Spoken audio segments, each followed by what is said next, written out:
તમને યાદ છે એ સમય જ્યારે સવારે એલાર્મથી નહીં પણ પક્ષીઓના કલરવ અને વલોણાના અવાજથી પડતી હતી, જ્યાં દરવાજા ખુલ્લા રહેતા, કારણ કે મનમાં કોઈ ડર નહોતો.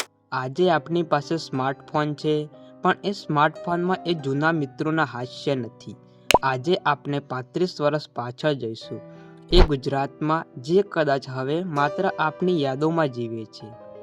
1990નું એ ગુજરાત જ્યાં 10 રૂપિયાની નોટ ખિસ્સામાં હોય તો આખા ગામના રાજા ગણાતા.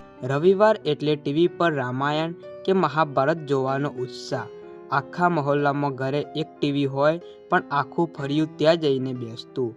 કોઈ પારકું નહોતું, બધા પોતાના હતા. આજે આપણી પાસે હજારો વોટ્સઅપ કોન્ટેક્ટ છે, પણ ત્યારે કોઈનો નંબર નહોતો.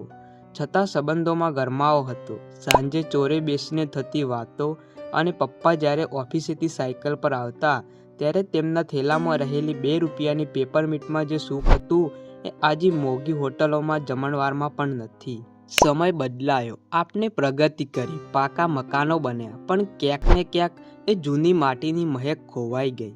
આપણે સુખ પાછળ દોડતા દોડતા એ નાની નાની ખુશીઓને પાછળ છોડી દીધી. જો તમને પણ આ વાતો સાંભળીને તમારું બાળપણ યાદ આવતું હોય તો કોમેન્ટમાં બાળપણ જરૂર લખજો.